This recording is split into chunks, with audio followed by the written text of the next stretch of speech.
नमस्कार दोस्तों, स्वागत है आपका स्टडी ऑनलाइन चैनल पर। दोस्तों, आज इस वीडियो में हम देखेंगे महाराष्ट्र धर्म के बारे में। महाराष्ट्र में कौन कौन से प्रमुख संत हुए उनके बारे में।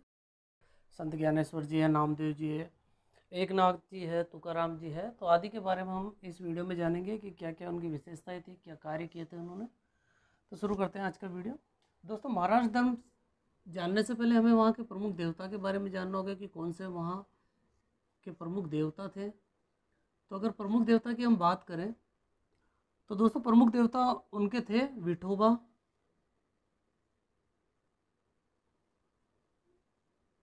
या विट्ठल जिन्हें कहते हैं। तो ये प्रमुख देवता थे और दोस्तों इन्हीं को, विठोबा को, कृष्ण का अवतार कहते हैं।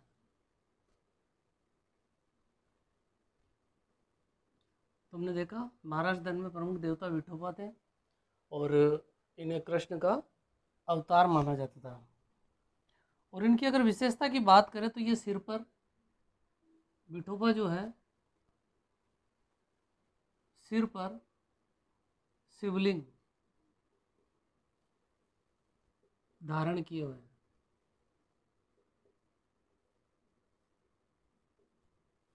यह सिर पर शिवलिंग धारण किए हुए हैं। अब हम बात करते हैं महाराष्ट्र धर्म जो था उसका प्रमुख केंद्र कौन सा था। तो दोस्तों, इस धर्म का जो महाराष्ट्र में जो था उसका प्रमुख केंद्र था पंढरपुर। कई बार ये सवाल पूछा जाता है कि महाराष्ट्र धर्म का प्रमुख केंद्र कौन सा, तो इम्पोर्टेंट सवाल है दोस्तों। तो यह हो जाएगा पंढरपुर। और पूजा करने वाले जो थे वह कृष्ण अवतार की जो पूजा करने वाले थे वह वरकरी संप्रदाय के कहलाए। वरकरी संप्रदाय के लोग, तो कृष्ण की जो पूजा करने वाले थे वह वरकरी संप्रदाय के लोग कहलाए। और इसी के साथ एक और, राम जी की जो पूजा करते थे, राम की पूजा करने वाले वह कहलाए दोस्तों धरकरी संप्रदाय के। तो ये वरकरी और धरकरी संप्रदाय का जो कंसेप्ट है ये महाराष्ट्र धर्म के अंतर्गत था। यहाँ के दो प्रमुख संप्रदाय हैं, वरकरी और धरकरी। अब हम देखते हैं आगे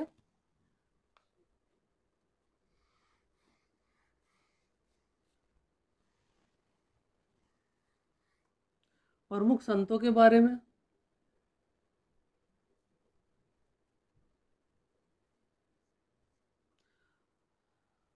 तो अगर प्रमुख संतों की बात करें तो संत ज्ञानेश्वर, संत तुकाराम, एकनाथ जी और नामदेव जी, यह प्रमुख संत है। एक एक करके हम संतों के बारे में देखेंगे कि कौन कौन से संत ने क्या कार्य किया, कहाँ उनका जन्म हुआ और इनकी क्या विशेषताएं थी। इसके अलावा महिला संत भी थी इनमें। तो अगर महिला संतों की बात करें तो महिला संतों में प्रमुख थी महादंबा, कानोपात्रा और चोखा मेला, ये प्रमुख महिला संत थे। इसके अलावा अन्य संत थे सामंत माली और नरहरि, बहिनाबाई, और यह जो है संत तुकाराम जी की शिष्य थी। अब हम देखते हैं एक एक करके इन संतों के बारे में। तो सबसे पहले लेते हैं ज्ञानेश्वर, संत ज्ञानेश्वर। तो इनका जन्म देखते हैं, इनका जन्म कहाँ हुआ। दोस्तों, इनका जन्म हुआ था आलिंद में। और इन्हें जो है 13वीं सदी का, 13वीं सदी में इनका जन्म हुआ था। इनका जो 13वीं सदी के महान संत के रूप में जाना जाता है, 13वीं सदी के महान संत। इसके अलावा और देखते हैं इनमें, इनको विष्णु का 11वां अवतार कहा जाता है। पूछा जाए कौन से महाराष्ट्र के ऐसे संत हैं जिन्हें विष्णु का 11वां अवतार कहते हैं, तो यह हो गए ज्ञानेश्वर जी। इनके अलावा इनको महाराष्ट्र धर्म का संस्थापक, इसके अलावा जो है इनको महाराष्ट्र धर्म का जनक कह दो, जनक भी कहा जाता है। संत ज्ञानेश्वर जी में ये प्रमुख बातें थी। इसके अलावा एक और प्रमुख बात, इन्होंने जो है मराठी भाषा में श्रीमद् भगवत गीता का पर टीका लिखी। तो मराठी भाषा में इन्होंने श्रीमद् भगवत गीता पर टीका लिखी थी, और उस टीका का जो नाम था वह था दोस्तों भावार्थ गीतिका,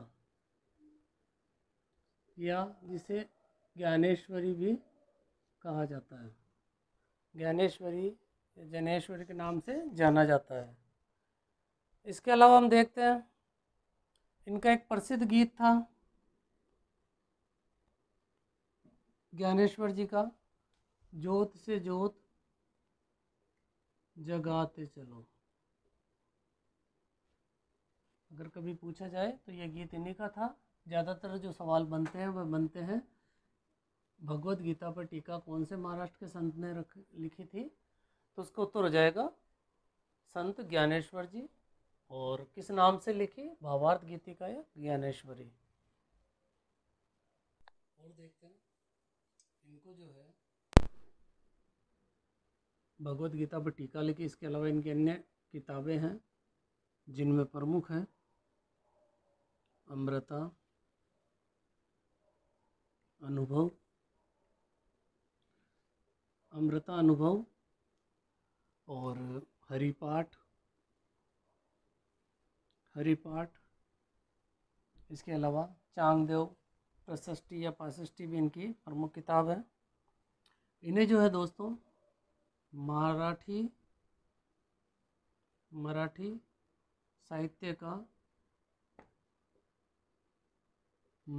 साहित्य का जनक, यानी इनको मराठी साहित्य का जनक भी कहा जाता है। इसके अलावा इनके बारे में कहा गया कि इन्होंने जो है सांप सीढ़ी की उत्पत्ति भी की है। सांप सीढ़ी का जो खेल है, सांप सीढ़ी के खेल की उत्पत्ति ये भी इनके द्वारा की गई है। और इनके बारे में एक प्रमुख बात और है, इनको जो है महाराष्ट्र के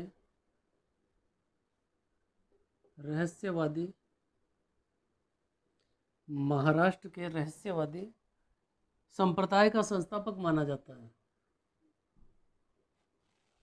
संप्रदाय का संस्थापक माना जाता है। अगर पूछा जाए कि महाराष्ट्र के रहस्यवादी संप्रदाय का संस्थापक कौन थे, तो उत्तर हो जाएगा संत ज्ञानेश्वर जी। तो संत ज्ञानेश्वर जी के बारे में हमने इतनी चीज़ें देखी। इनको विष्णु का 11वां अवतार कहा गया है, महाराष्ट्र धर्म का जनक, मराठी साहित्य का जनक, या अपन और बोल इनकी जो प्रमुख किताबें भगवत गीता पे इन्होंने टीका लिखी आदि, इनके बारे में हमने देखा। अब हम अगले संत देखते हैं नामदेव जी।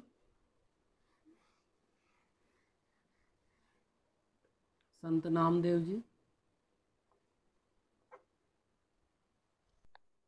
संत नामदेव जी, और नामदेव जी के बारे में देखते हैं। इनका जन्म जो है सतारा में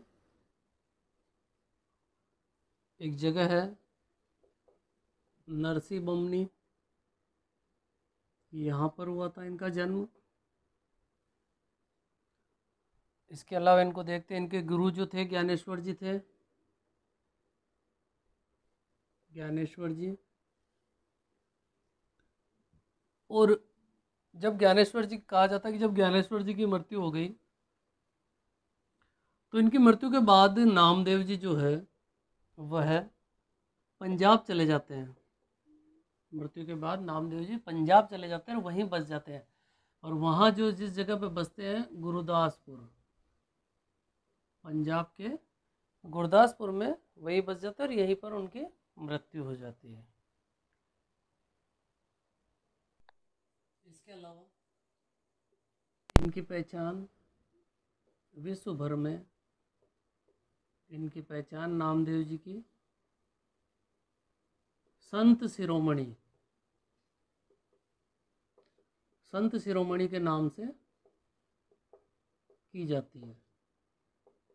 इनकी पहचान संत शिरोमणि के नाम से की जाती है।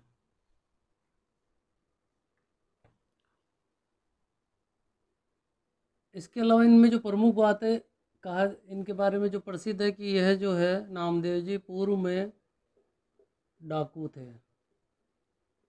पूछा जा सकता है कौन से ऐसे संत है जो पूर्व में डाकू थे, तो उसका सही उत्तर हो जाएगा नामदेव जी।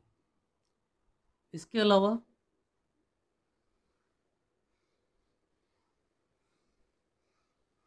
इनके कुछ जो पद्यात्मक गीत हैं,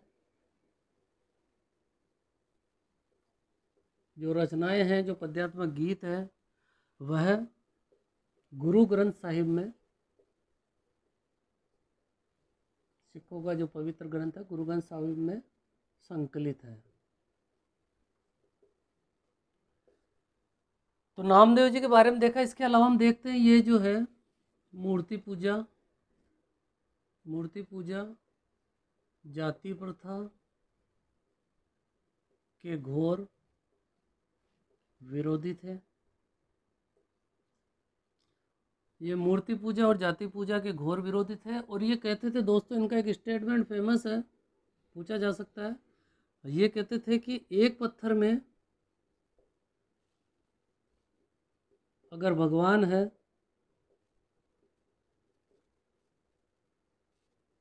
यानी यदि एक पत्थर पूजा जाता है, कहने का मतलब यदि एक पत्थर पूजा जाता है यानी एक पत्थर में भगवान है,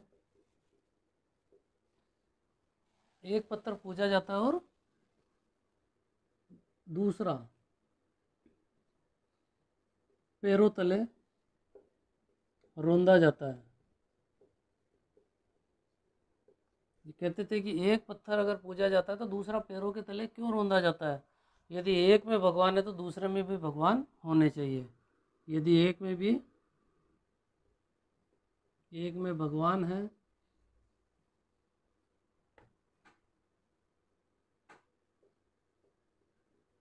तो दूसरे में भी होने चाहिए।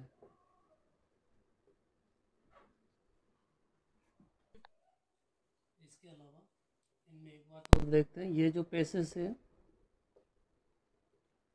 दर्जित है। तो देखा हमने दोस्तों नामदेव जी के बारे में, पूर्व में डाकू थे, पूछा जाता है कई बार, मूर्ति पूजा और जाति प्रथा के विरोधी थे, गुरु कर्ण साहिब में इनके पद्यात्मक गीत संकलित है, आदि हमने देखा। अब हम देखते हैं अगले जो संत हुए उनके बारे में, और उनका नाम था संत एकनाथ जी।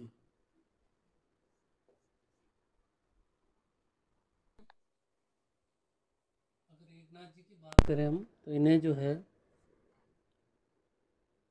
सबसे इम्पोर्टेंट, इनको महाराष्ट्र का तुलसीदास, इनको महाराष्ट्र का तुलसीदास कहा जाता है। महाराष्ट्र का तुलसीदास कहा जाता है। पूछा जा सकता है कि महाराष्ट्र का तुलसीदास किन्हें कहा जाता है, तो उत्तर हो जाएगा एकनाथ जी। इसके अलावा और देखते हैं, इन्होंने जो है भावार्थ रामायण, इन्होंने भावार्थ रामायण की रचना की।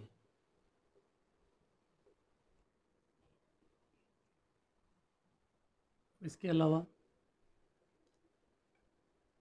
भगवत गीता पर, भगवत गीता का मराठी में इन्होंने अनुवाद किया। भगवत गीता का मराठी में अनुवाद किया इन्होंने। दोस्तों इनकी एक प्रमुख किताब है जिसकी इन्होंने रचना की थी, उसका नाम है रुक्मणी स्वयंवर। यह इनकी प्रमुख किताब है। पूछी जा सकती है कि रुक्मणी स्वयंवर जो किताब है उसकी रचना किन्होंने की, तो एकनाथ जी ने की थी। और इनको महाराष्ट्र में भजन कीर्तन, महाराष्ट्र में जो है भजन, सामूहिक कीर्तन,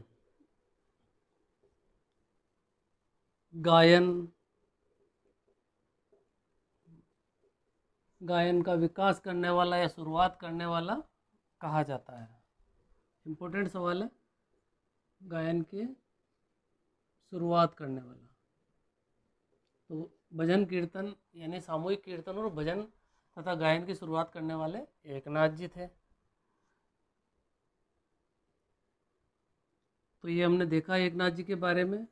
इनको महाराष्ट्र का तुलसीदास कहा जाता है। भावार्थ रामायण पूछा जाता है, इम्पोर्टेंट है दोस्तों। भावार्थ रामायण की रचना की थी रुक्मणी स्वयंवर इनकी किताब। और इन्हें जो है महाराष्ट्र में भजन और सामूहिक कीर्तन और गायन की शुरुआत करने का श्रेय दिया जाता है। अब हम अगले संत देखते हैं, संत तुकाराम जी। उनके बारे में महत्वपूर्ण बातें देख लेते हैं। तो संत तुकाराम जी को देखते हैं, तुकाराम जी के बारे में। तो दोस्तों सबसे महत्वपूर्ण बात यह है, इनको महाराष्ट्र का कबीर कहा जाता है। अगर आज का सवाल आए कि महाराष्ट्र का कबीर किन्हें कहा जाता है, तो यह संत तुकाराम जी को कहा जाता है। इसके अलावा दोस्तों यह जो है कबीर की तरह, यानी क्यों कहा जाता, तो कबीर की तरह, संत कबीर जी थे उनकी तरह जाति प्रथा के घोर विरोधी थे। जाति प्रथा के घोर विरोधी थे, इसलिए इनको जो है महाराष्ट्र का कबीर कहा जाता था। इनका जन्म देख लेते हैं। इनका जन्म जो है 1608 ईस्वी में हुआ, 1608 ईस्वी में।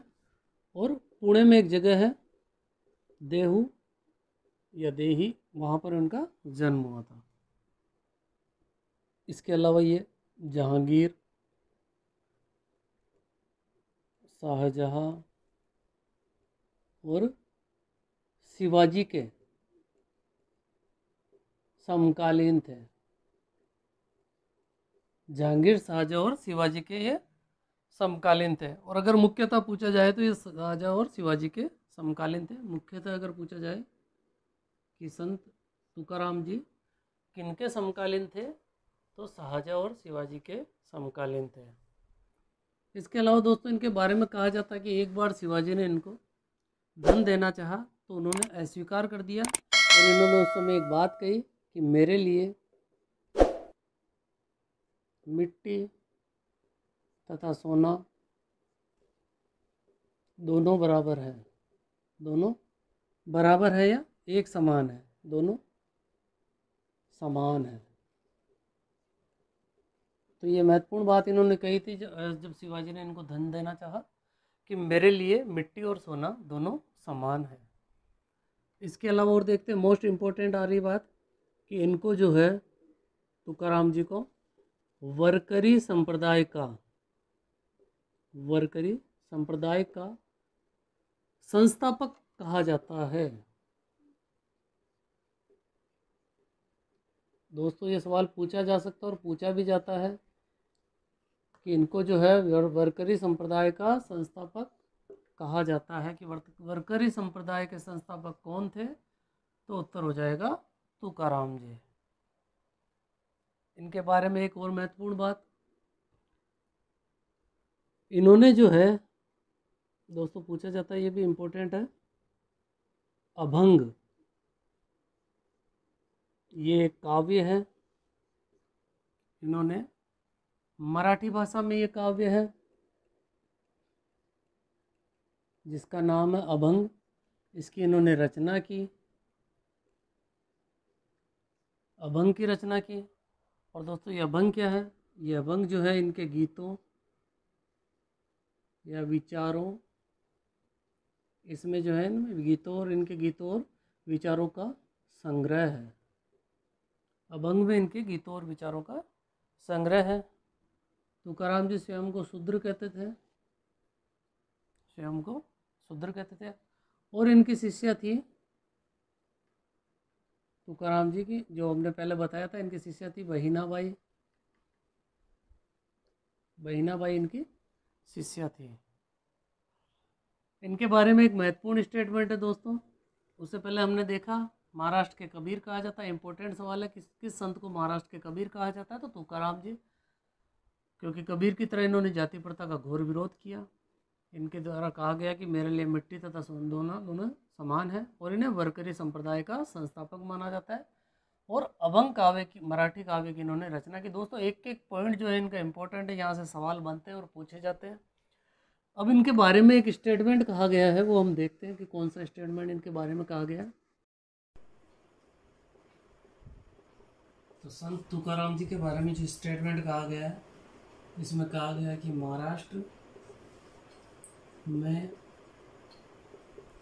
महाराष्ट्र में भक्ति की आधारशिला,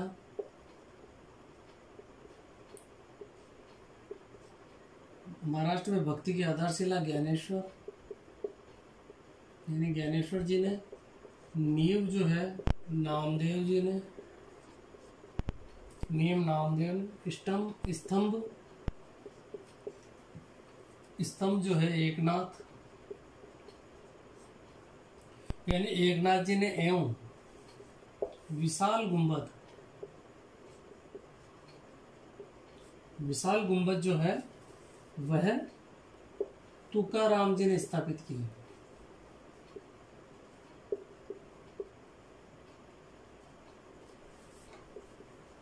इसका मतलब ये दोस्तों कि चारों का ही जो है महाराष्ट्र दंड में एक महत्वपूर्ण योगदान रहा था। तो जिनमें ज्ञानेश्वर जी है, नामदेव जी है, एकनाथ जी है और तुकाराम जी है। अब हम देखते हैं अगले गुरु।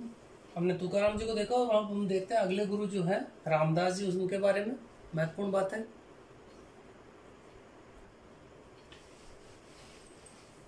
संत रामदास जी, इनके बारे में देखते हैं। इनका मूल नाम, दोस्तों इनका मूल नाम जो था वह है नारायण सूर्याजी पंत कुलकर्णी। इनका मूल नाम था नारायण सूर्याजी पंत कुलकर्णी। और इनको जो है दोस्तों मोस्ट इम्पोर्टेंट सवाल है, इनको धरकरी संप्रदाय के, इतने देर वरकरी संप्रदाय देख रहे थे, और इनको जो है धरकरी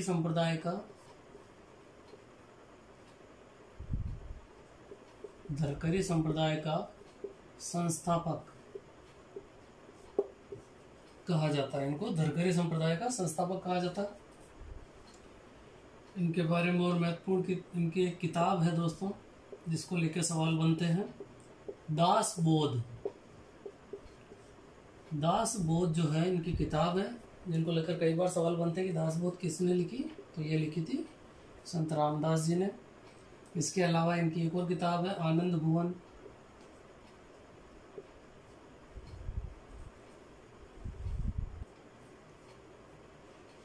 देखा हमने धरकरी संप्रदाय के संस्थापक है रामदास जी। इसके अलावा ये शिवाजी के गुरु थे, शिवाजी के गुरु, और इन शिवाजी को इन्होंने नैतिक और आध्यात्मिक शिक्षा दी थी। इनकी स्तुतियां जो है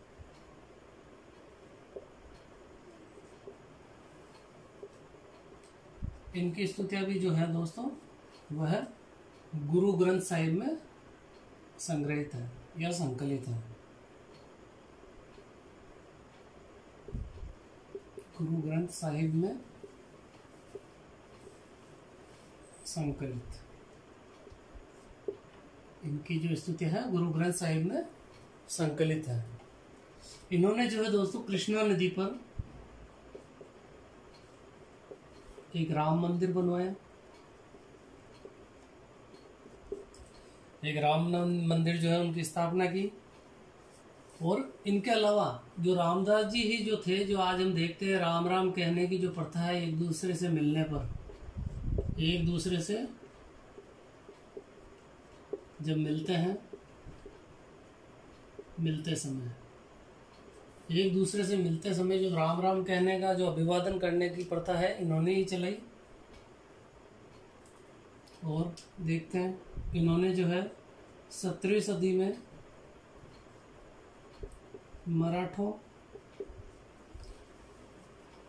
मराठा शक्ति जो थी, 17वीं सदी में मराठा शक्ति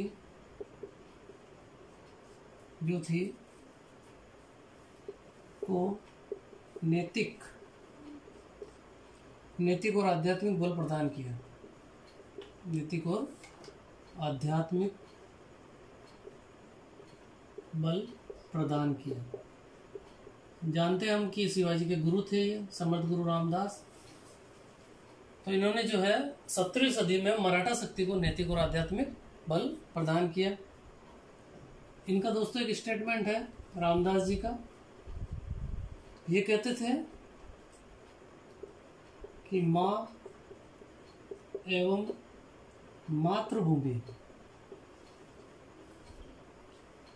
माँ एवं मातृभूमि स्वर्ग से बड़ी है।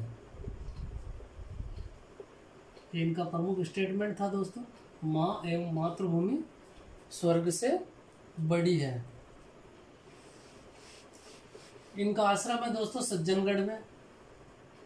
आश्रम जो है इनका सज्जनगढ़ में, इनका आश्रम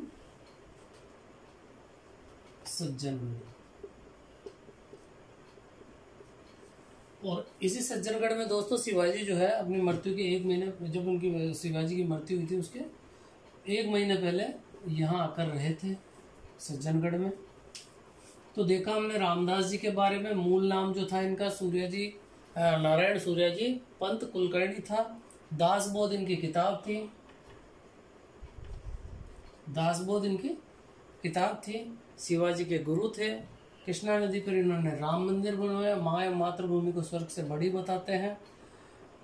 और समस्त मराठों को इन्होंने कहा था कि समस्त मराठों को एकत्रित, इन्होंने एक बात कही थी कि समस्त मराठों को एकत्रित करो, समस्त मराठों को एकत्रित करो एवं महाराष्ट्र धर्म का प्रचार करो। उनकी प्रमुख बात थी कि समस्त मराठों को एकत्रित करो और महाराष्ट्र धर्म का प्रचार करो। तो हमने देखा दोस्तों आज महाराष्ट्र धर्म में वरकरी और धरकरी 2 संप्रदायों के बारे में जाना। रामदेव जो संत ज्ञानेश्वर जी, एकनाथ जी, नामदेव जी, तुकाराम जी और रामदास जी के बारे में हमने जाना। इनकी पुस्तकें जो थी महत्वपूर्ण, उनके बारे में जाना। तो दोस्तों ये महाराष्ट्र धर्म था। इसके अलावा एक महाराष्ट्र में एक धर्म था, उसका नाम था महानुभाव धर्म। इसको देख लेते हैं, छोटा सा टॉपिक है। महानुभाव जो धर्म है यह जो है महाराष्ट्र में था और यह दत्तात्रेय